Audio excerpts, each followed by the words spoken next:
Zuberi Owusu had been away from Ghana for almost 4 years. At just 27, he had built a quiet life in London, designing buildings, keeping to himself, and trying to forget the past that once broke him.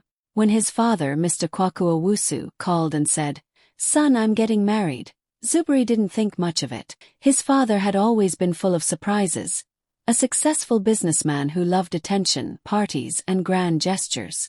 So, Zuberi packed his bags and flew home to Accra, ready to smile, shake hands, and survive another family event. But that peace didn't last long. At dinner one evening, his father proudly showed him a photo on his phone. "Her name is Amma," he said with a wide grin. "She's young, educated, full of grace. You'll love her." The moment Zuberi's eyes fell on the picture, his heart froze. It felt like the ground disappeared beneath him. The woman smiling in that photo, wearing a gold dress, her eyes shining with the same warmth that once melted his guard, was no stranger. She was her. The woman he once loved deeply. The woman who had vanished 3 years ago without a word, after taking his money, his trust, and every piece of his heart. Now she was back, not as a lover, but as his father's bride-to-be. Zuberi sat there, silent, his pulse racing. He forced a smile while his father kept talking, unaware of the storm brewing inside his son. 3 years ago, long before Zuberi left Ghana, he met Amma at a charity event in OSU. The night was warm, full of laughter and soft music, and he remembered how she stood out, not because of her dress, but because of her energy. She had this kind of glow that drew people in, a mix of confidence and innocence. When she spoke about her dreams of finishing university and starting a small non-profit for children, her eyes lit up. Zuberi was instantly drawn to her. At that time, he was just beginning his career as an architect. He wasn't rich, but he was comfortable, responsible, grounded, and maybe a little too trusting. Amma, on the other hand, seemed fragile but ambitious. She told him she had lost her parents young, that life had been hard, that she just wanted a chance to make something of herself. Zuberi believed her completely. Days turned into weeks, and weeks into months. They started spending time together. Coffee dates, beach walks, long phone calls that stretched past midnight. Zuberi had never felt that kind of connection before. She made him laugh. She made him feel needed. He helped her with school fees, with rent, even bought her a new laptop when hers broke. Every little thing he gave, she received with teary eyes and soft thank yous. When he proposed, it wasn't a grand moment, just a quiet night in his apartment. She said yes with a trembling smile, tears on her cheeks, promising she'd make him proud. Zuberi thought he had finally found the woman who saw him for who he was, not what he had. But the dream shattered the next morning. Amma was gone. Her clothes, her phone, even the small necklace he'd gifted her, all gone. His bank account had been cleared of the savings he'd been putting aside for years. There was no note, no call, no explanation. Just silence. Her number was disconnected. Her friends didn't know where she'd gone, or pretended not to. For weeks, Zuberi searched everywhere. Police reports, messages, visits to her campus. Nothing. It was as if she had vanished from the earth. And along with her, she took a part of him that never truly healed. He stopped trusting easily after that. He buried himself in work, left Ghana, and told himself she was just a mistake, a painful lesson. But deep down the wound never closed. And now, sitting in his father's living room years later, staring at that same face on his father's phone, the memories rushed back like a flood. The laughter, the betrayal, the heartbreak. Amma wasn't just back in his life, she was about to become his stepmother. Zuberi's hands trembled slightly as he set down his glass. He didn't say a word, but one thought echoed in his mind. Fate wasn't finished with him yet. Zuberi had always been good at hiding his feelings. Years of quiet heartbreak had taught him how to keep his face calm even when his heart was burning inside. So, when he arrived at his father's house in East Legon and saw Amma for the first time in 3 years, standing there smiling like she belonged, he didn't flinch. He didn't shout. He just stood still, his jaw tight, his eyes cold. Amma turned, her voice sweet and polished. "You must be Zuberi," she said, as if they were strangers meeting for the first time. Her tone was smooth, her smile perfect. No sign of recognition. No shame. no guilt. It was like she had erased their entire past with one practiced breath. Zuberi forced a polite smile. "Nice to meet you, Amma." His voice was steady, but inside, every word felt like glass in his throat. Over the next few days, the pre-wedding dinners began. Expensive parties filled with laughter, champagne, and endless praise for the beautiful bride. Amma played her role perfectly. She laughed at the right moments, spoke softly about love and faith, and charmed everyone around her. The older women adored her. The men called her classy. Even the pastor said, "Mr. Owusu, you are truly blessed." But Zuberi saw through it all. He noticed the small things. How her smile faded when no one was watching. How her eyes lingered on his father's gold watch. How she asked quiet questions about the family business, about the estate, about the company accounts. It was subtle, but Zuberi recognized the same hunger he had seen years ago. The hunger for money, power, and comfort. At dinner one evening, he caught her looking at him across the table. For just 1 second her mask slipped. Her eyes narrowed, not in guilt but in warning. It was her silent message. "Don't you dare." Zuberi simply looked back, calm and collected. He wouldn't make a scene. Not yet. He started to gather pieces quietly. Notes from staff, copies of transactions, whispers about sudden changes in his father's business accounts. Amma was careful but not careful enough. Zuberi was an architect. Detail was his gift. And this time he wasn't just building structures. He was building a case. Every night, when he went back to his old room, he sat by the window staring at the lights of Accra, thinking about the woman who had once said she loved him. How could she smile like nothing happened? How could she stand beside his father, pretending she'd never destroyed him? But he wasn't the same man she left behind. This time he wouldn't cry. He wouldn't beg for answers. He would wait, quietly, patiently, until the perfect moment came. Because when it did, the whole world would know who Amma really was. Amma knew how to play every role perfectly. The loving fiancée, the humble woman, the reformed soul who found peace in love. Within weeks of her engagement, she had charmed nearly everyone around Mr. Owusu. His friends admired her grace. The church women called her a blessing. Even the family staff whispered, "Madam Amma is so kind." Everywhere she went, she spoke gently, dressed modestly, and smiled just enough to disarm suspicion. At dinners, she would sit close to Mr. Owusu, hold his hand and say things like, "Age doesn't define love, peace does." Those words melted hearts. People saw a picture of love, not manipulation. And Mr. Owusu, proud and flattered, believed every word. But behind that soft smile was a plan. Amma had gained access to parts of his company under the excuse of helping with digital updates. She convinced him that younger minds could modernize his accounts, manage online transactions, and make business easier. He trusted her completely, even gave her temporary authorization for transfers, a decision that would cost him dearly. Late at night, while Mr. Owusu slept, Amma sat in the study under the warm glow of a lamp, typing quietly on her laptop. Bank accounts, business passwords, shareholder details. She had them all. Bit by bit, she began moving funds into a secret account registered under a different name. Each transaction was small enough not to raise alarms, but together they built a mountain. Zuberi, meanwhile, watched carefully from the shadows. He had stopped pretending to believe her story of true love. He'd noticed the new luxury handbags that didn't match her simple lifestyle. The expensive perfumes. The phone calls she made late at night, stepping outside whenever he entered the room. One afternoon, he followed her discreetly to a cafe in OSU. There, she met a man in a gray suit, someone Zuberi had never seen before.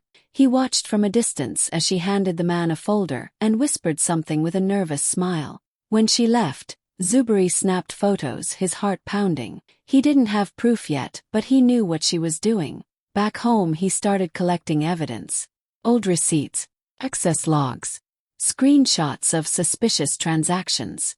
He even befriended one of the accountants, who quietly confirmed his suspicions. Someone had been shifting small amounts of company funds. Still, Zuberi said nothing to his father. Mr. Owusu was so happy, so full of life again. Every time Zuberi looked at him laughing with Amma, Part of him wanted to protect that joy, but the truth burned heavier inside him each day. He knew Amma was dangerous, but to expose her too soon might backfire, so he waited, quietly, carefully, letting her believe she was winning, because when the time came, the fall would be louder than her lies.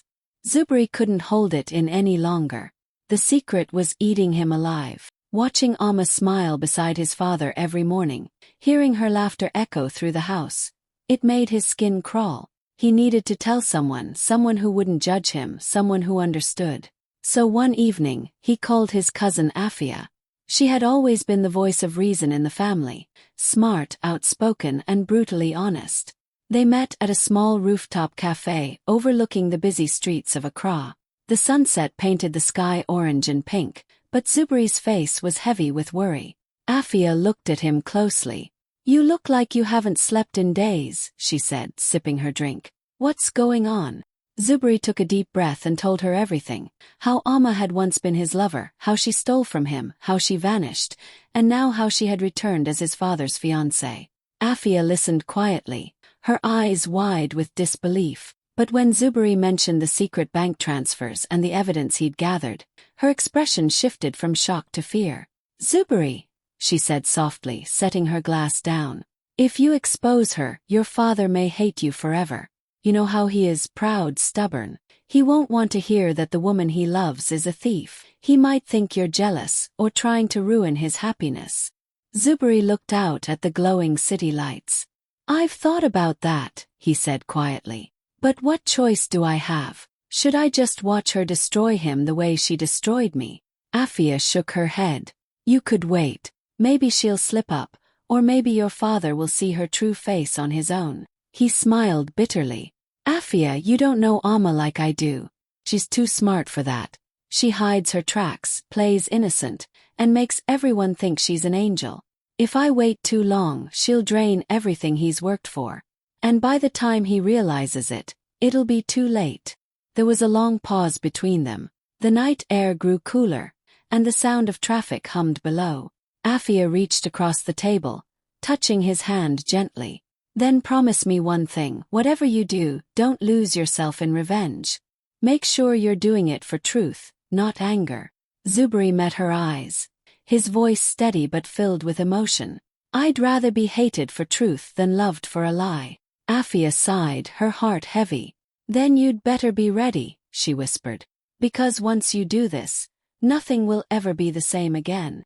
Zubri nodded slowly, his jaw tightening with quiet resolve. "I've been ready since the day she disappeared." As they sat there under the dim cafe lights, both knew a storm was coming, and when it broke, it would shake their entire family. The wedding day arrived like a royal event. The Golden Palm Resort shimmered under the Ghanaian sun, decorated with white roses, golden drapes, and sparkling chandeliers.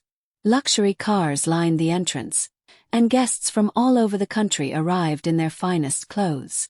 It was the kind of wedding people talked about for years, the union of the great Mr. Kwaku Owusu and the beautiful young Amma. Cameras flashed as Amma stepped out of a white limousine, her diamond gown catching every beam of sunlight. Her smile was perfect, rehearsed, confident, the same smile that had fooled so many before.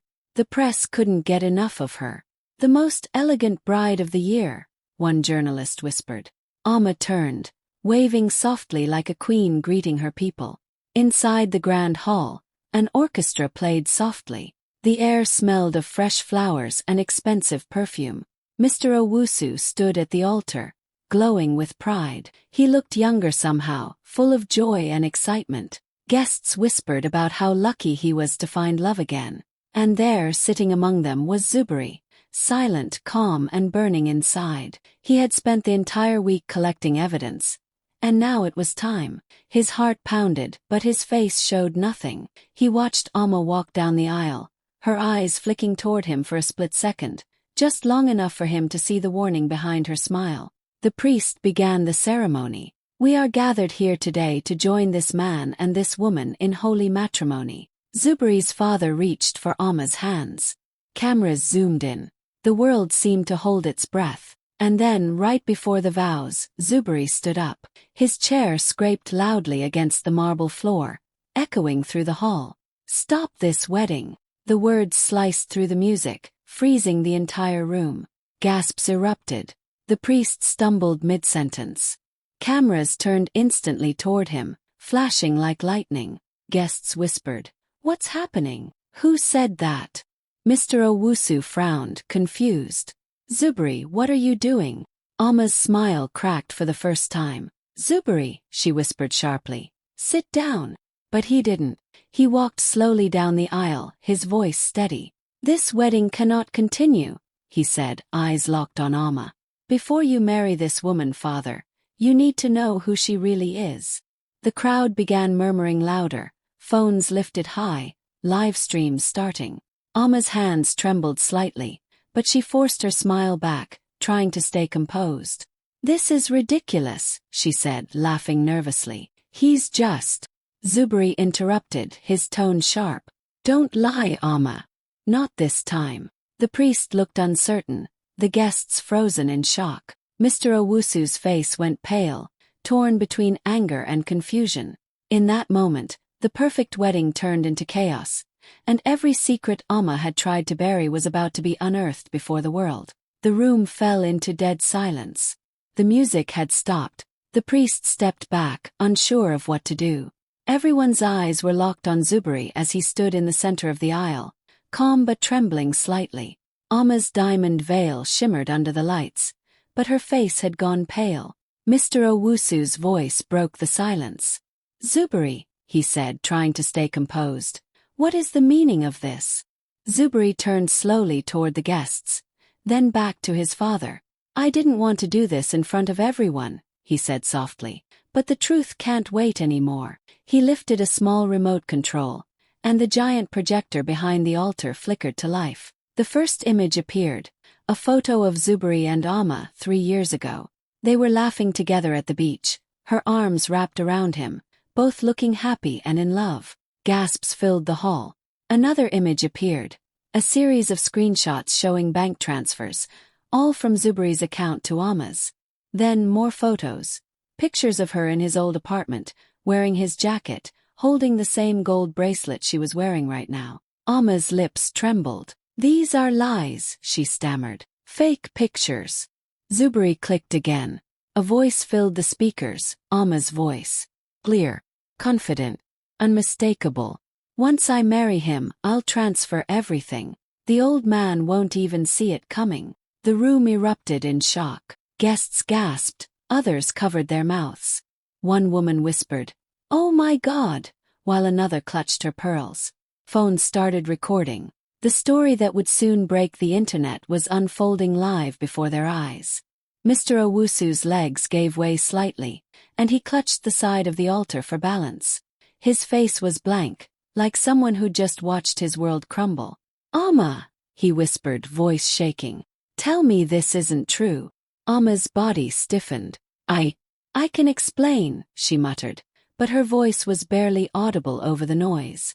Her eyes darted around the hall, at the flashing cameras, the shocked faces, the whispers spreading like wildfire. "This is all a mistake, Before she could finish, her knees buckled. She collapsed right there on the aisle, fainting under the weight of humiliation.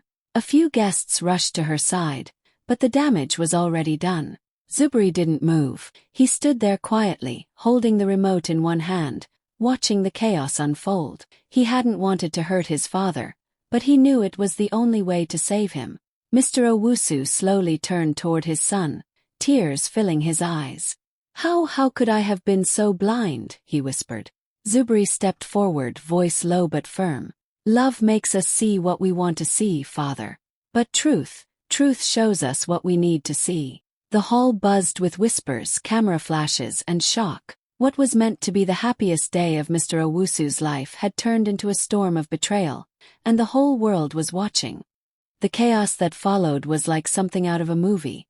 Guests screamed, reporters scrambled, and camera flashes went wild. Alma lay on the floor, surrounded by a few bridesmaids trying to help her up, but no one dared to get too close. Her perfect image had shattered, and everyone had seen the truth. Minutes later, the police arrived at the Golden Palm Resort. Their sirens cut through the noise as 2 officers pushed through the crowd. Alma Mensa, one of them called out firmly. You are under arrest for fraud, theft, and identity manipulation. The crowd gasped again. Phones were raised high, recording every second. Amma's once flawless makeup was now streaked with tears. You can't do this to me, she shouted, her voice breaking. I was going to marry him. He loves me. But no one believed her anymore. The evidence was clear. The voice recordings, the photos, the bank statements, all of it told one story. She had planned to steal everything. Mr. Owusu stood in silence, still trembling. His best friend, Mr. Teta, held him by the arm as the officers handcuffed Amma. She looked around desperately for help, but the faces staring back were cold and distant, the same people who had praised her just hours ago. As the police led her away, Amma turned her head slightly toward Zuberi. You think you've won, she hissed. You ruined me. Zuberi met her gaze calmly. No, he said softly. You ruined yourself. The crowd parted as Amma was taken outside. Reporters swarmed around the police car, shouting questions. Within minutes, videos of her arrest flooded social media. By evening, the hashtag wedding scandalgich was everywhere, trending across Ghana, Nigeria, Kenya, and South Africa. News outlets called it the most shocking wedding of the year. Memes, voiceovers, and even parody videos spread online like wildfire. Zuberi tried to stay away from the noise. He focused on helping his father clean up the damage. With the help of lawyers and accountants, they traced Amma's secret bank accounts and began recovering what she had stolen. It wasn't easy, but piece by piece, they rebuilt what she had almost destroyed. One night, as they sat together in the quiet of their living room, Mr. Owusu finally spoke. His voice was heavy, full of regret. I was so desperate to feel young again, he said slowly, that I let my heart blind my mind. Zuberi looked at him gently. Love isn't the problem, father. The problem is when we give it to the wrong person. Mr. Owusu nodded silently, tears gathering in his eyes. For the first time in a long while, he reached over and hugged his son tightly. Outside, the city buzzed with gossip, laughter, and judgment, but inside that small living room, a father and son were finally healing. The scandal might have broken their peace, but it had also saved them both from a lifetime of deception. Weeks passed after the chaos of the wedding. The news eventually quieted down, but the memories still lingered like a scar that refused to fade. The mansion that once echoed with laughter now felt heavy and quiet. Reporters had stopped showing up at the gate, but whispers in the city continued. Everyone had an opinion on the Owusu wedding scandal. Mr. Kwaku Owusu had barely left the house since that day. The proud, confident businessman now moved like a shadow of himself. He'd lost weight, his smile, and a big piece of his pride. But the one person who didn't leave his side was Zuberi. Every morning, Zuberi brought him tea, checked on him, and reminded him gently that life wasn't over, just changed. One evening, as the two sat in the garden watching the sunset, Mr. Owusu finally broke his silence. His voice was soft, almost cracking. Zuberi, he began, I owe you more than an apology. I wanted love so badly I ignored reason. I ignored you. He paused, looking down at his hands. I thought you were jealous, when all you were trying to do was protect me. Zuberi felt his throat tighten. We all make mistakes, father, he said quietly. The difference is whether we learn from them or not. For a long moment they just sat there, the evening breeze moving gently between them. Then, for the first time since the wedding, Mr. Owusu reached over and placed a hand on his son's shoulder. Thank you for not giving up on me, he said. Zuberi smiled faintly. Family means not walking away, even when it hurts. That night marked a turning point. The next morning they started talking about how to move forward, not just as father and son, but as men who had been hurt and wanted to help others. Zuberi told his father something that had stayed in his mind since the wedding. There are many young men out there who go through what I went through, what you went through. But nobody talks about it. People think only women get used in love. But men can be victims too. Mr. Owusu nodded slowly, his business mind beginning to awaken again. Then let's change that, he said. Together, they created the Truth Foundation, an organization aimed at supporting young men who had been emotionally or financially exploited in relationships. They offered counseling, financial literacy programs, and awareness campaigns to help others recognize manipulation before it was too late. When the foundation officially launched, the story went viral again, but this time for a good reason. Photos of Zuberi and his father cutting the ribbon spread across social media with the caption, "From scandal to strength, turning pain into purpose." As applause filled the room, Mr. Owusu whispered to his son, "You saved me, Zuberi. Not just from her, but from myself." Zuberi smiled, his heart lighter than it had been in years. "No, father," he said softly. "We saved each other." Months later, Zuberi stood on a brightly lit stage at a youth empowerment summit in Accra. The hall was full. Students, young entrepreneurs, and community leaders from all over Ghana had come to hear him speak. Cameras flashed, phones recorded, and the energy in the room buzzed with anticipation. He looked calm and confident, dressed in a simple black suit, holding no notes, just truth. Taking a deep breath, he began. "Sometimes exposing the truth breaks hearts, but it also saves souls." The hall went silent. Every word seemed to hang in the air. "When I stood in front of my father's wedding guests, I wasn't just fighting for him," he continued. "I was fighting for every person who has ever been blinded by lies disguised as love." A soft murmur rippled through the crowd, a mix of awe and emotion. "Forgiveness," he said, "doesn't mean forgetting. It means freeing yourself from what tried to destroy you." People began nodding, some with tears in their eyes. Zuberi's story had become a symbol of strength, truth, and second chances. As he finished, he looked up at the large screen behind him, showing photos from the new foundation he and his father had started. Men from all walks of life smiling, rebuilding, healing. The crowd rose to its feet, clapping and cheering for minutes. Later that evening, the news flashed a brief update. Ama Agyemang sentenced to 6 years in prison for fraud and identity theft. The image of her in handcuffs appeared for a moment, then faded away. Zuberi watched quietly from his office window, the city lights glowing beneath him. He didn't feel anger or triumph, just peace. Finally, the storm had passed, and in its place there was light.